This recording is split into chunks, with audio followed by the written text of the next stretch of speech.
In this week's LEGO City update, I'll be working not only on the vegetation along the street, but I'm also continuing my work of the transition between the two different scales in my LEGO City, as well as the two different levels of detail. So I'm starting off with changing the pure pine forest into a mixed forest by adding more and more bright green trees. I've started doing this about 2 updates ago, and everyone, including me, really liked the new optics of this. By the way, I'm extremely stupid this update. As you can see, I'm working in shorts, which is so painful. From time to time, I was kneeling directly on the studs, which is so painful. You have absolutely no idea. And also the space I'm having to build within the mountain area in the back of my LEGO City is obviously getting smaller from update to update. So it's becoming increasingly difficult and exhausting to work in the back area.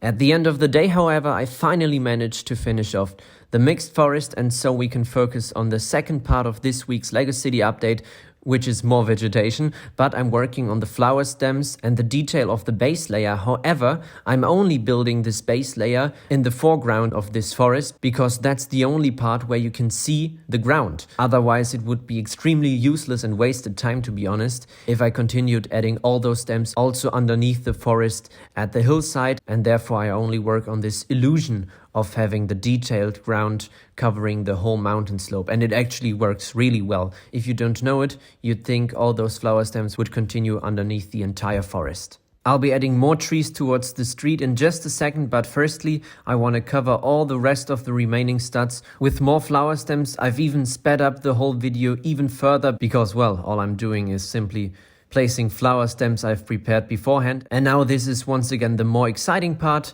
which is placing more trees. I've actually went into the viewer's perspective and thought about where different trees would look good. And also, as you can see, directly at the street, I'm only placing the more detailed bright green trees with those leaves I've added on top of the limb elements, because that's the section that then only is away a few centimeters from the rest of the city, which is in the highest level of detail. So this is my sort of transition I was talking about over the past few updates. For this small section right here, this is only a transitional solution. I'm thinking about adding a hut or something. I'll talk about this at the end of the video, but for now I'm adding some vegetation, otherwise this corner would look too empty. But in the long term, I'm thinking about adding a small house or something in this area. There's more video material of me placing flower stems for hours and hours. After this video, my back hurt like I was 80 years old or something. It was insane, honestly. But this is the difficult part of working in this area, where the space I'm having left in order to build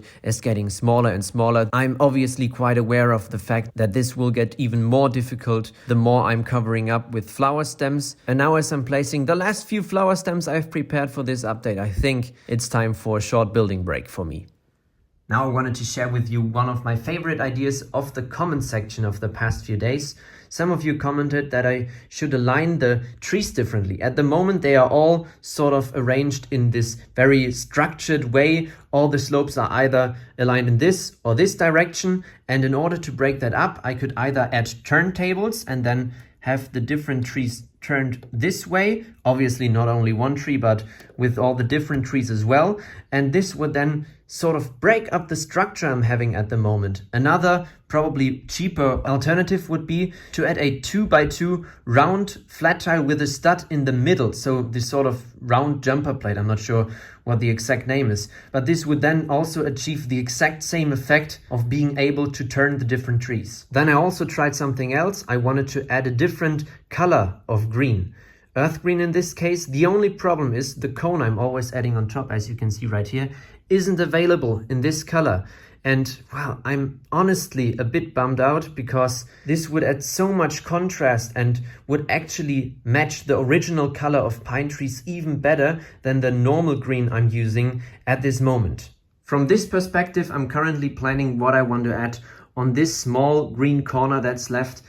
I don't really like having the center of the whole LEGO City layout just covered with vegetation. I think something, a small house, I'm not quite sure, anything that matches the scale should be added right there. The only problem is we have a bridge that's built in a larger scale in front, and then the mountain that's in a smaller scale. So what I'm actually thinking about at the moment is having a sort of mixture of the two different scales and adding maybe a small hut that's directly located at the lake where a fisherman lives or something like that. I think that would be quite idyllic in this corner. With that being said, that's it for this week's LEGO City update. I think next video might be a video from my Wild West mock, because new LEGO pieces have just arrived that I need in order to finish off the train tracks in the Wild West layout, and I'm actually really looking forward to that. So thank you so much for watching, and I'll see you again in the next one.